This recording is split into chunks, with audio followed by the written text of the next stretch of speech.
السلام علیکم۔ امید کرتا ہوں آپ تمام لوگ اللہ تعالیٰ کے فضل و کرم سے ٹھیک ہوں گے۔ آج پھر میں حضرت علامہ مولانا ذاکر حسین مصطفی صاحب کا بیان لے کر حاضر ہوں، جس کا موضوع ہے امام شافعی کی دو نصیحتیں۔ ہماری زندگی بڑی قیمتی ہے، ایک ایک سانس بامقصد ہونا چاہیے، لیکن ہم اپنے وقت کو کس آوارگی کے ساتھ، کس بے دردی کے ساتھ گزارتے ہیں۔ حضرت امام شافعی کہتے ہیں کہ میں نے فقیروں سے دو باتیں بڑی پتے کی سنی اور انہوں نے مجھے بڑا نفع دیا۔ یہ بہت بڑے بزرگ ہونے کے باوجود، اتنے بڑے عالم اور فقیہ ہونے کے باوجود، یہ درویشوں کی صحبت میں جا کے بیٹھتے تھے۔ حضرت امام احمد بن حنبل کو کسی نے دیکھا کہ حضرت بشر حافی کے پیچھے دوڑ رہے ہیں، تو کسی نے کہا اتنے بڑے امام ہو اور اتنے بڑے فقیہ ہو، اس فقیر سے کیا ڈھونڈتے ہو، بشر حافی سے کیا تلاش کرتے ہو؟ تو حضرت امام احمد بن حنبل نے کہا کہ احمد بن حنبل جس رب کو مانتا ہے، بشر حافی اس رب کو جانتا بھی ہے۔ تو فقیروں کی باتیں بڑی پتے کی ہوتی ہیں، تو کہتے ہیں کہ فقیروں کی دو باتوں نے، امام شافعی بولے، کہ مجھے بڑا فائدہ دیا۔ ایک تو یہ الوقت سیف قاطع، وقت کاٹ دینے والی تلوار ہے، اگر وقت کو تم کاٹو گے تو ٹھیک، ورنہ وقت تمہیں کاٹ دے۔ اب تمہاری مرضی ہے کہ وقت کے گھوڑے پہ تم سوار ہو کے اپنی مرضی سے وقت کو چلاؤ، یا پھر تم وقت کے رحم و کرم پہ ہو اور اس کی موجیں تمہیں جس سمت چاہیں بہا لے جائیں۔ اب تمہارا اختیار ہے کہ تم اپنا وقت کیسے گزارتے ہو۔ دوسری بات جس نے مجھے بڑا نفع دیا وہ یہ کہ اپنے آپ کو نیکی کے کاموں میں لگا دو، ورنہ نفس تمہیں برائی کے کاموں میں مشغول کر۔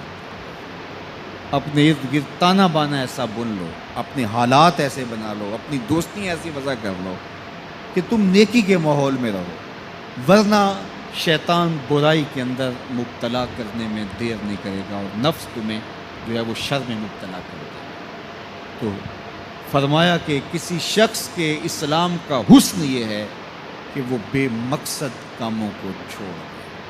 ہم تو بعض اوقات بیٹھتے ہیں تو گھنٹوں بے مقصد بیٹھے رہتے ہیں اور قیمتی سے قیمتی وقت ضائع کرتے ہیں۔ حضرت اویس کرنی رضی اللہ تعالیٰ عنہ کو حضرت عمر رضی اللہ تعالیٰ عنہ اور حضرت علی المرتضیٰ رضی اللہ تعالیٰ عنہ ملنے گئے، حضور کا سلام دیا، حضور کا پیغام دیا، اللہ اکبر۔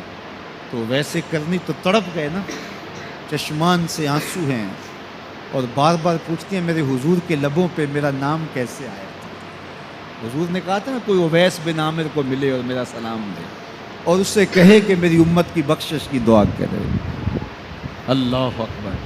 تو یہ ملنے گئے حضور کی وصیت اور حکم کے مطابق، حضور کا سلام دیا، تو یہ بار بار کہتے تھے حضور کے لبوں پہ میرا نام کیسے آیا، اللہ اکبر۔ تو جب یہ تڑپ دیکھی تو کہا اتنی محبت اور اتنا پیار تو حضور کو ملنے نہیں آئے، حضور کو دیکھنے نہیں آئے۔ تو حضرت اویس کرنی فرمانے لگے تم نے میرے حضور کو دیکھا ہے؟ تو یہ خاموش ہو گئے، تو کہنے لگے میں نے نہیں نہ دیکھا تو مجھ سے پوچھ لو، تم پہلے بتاؤ کہ حضور کے ابرو جڑے ہوئے تھے یا کھلے ہوئے تھے؟ اللہ اکبر، تم نے تو حضور کو دیکھا ہے تو ذرا بتاؤ نا۔ پھر خود ہی فرمانے لگے جس نے نہیں دیکھا اس سے پوچھ لو۔ کہا کوئی قریب سے دیکھتا تو کھلے ہوئے نظر آتے، دور سے دیکھتا تو جڑے ہوئے نظر آتے۔ معلوم ہوا کہ حضور کی قربت میں ہی رہے ہیں اگرچہ بظاہر دور رہے ہیں۔ تو یہ اتنے جلیل القدر صحابی ملنے گئے، کچھ دیر باتیں کی، اس کے بعد حضرت اویس کرنی نے ہاتھ بڑھا دیے، کہا اچھا آپ نے بھی آخرت کی تیاری کرنی ہوگی، میں نے بھی کرنی، اچھا حشر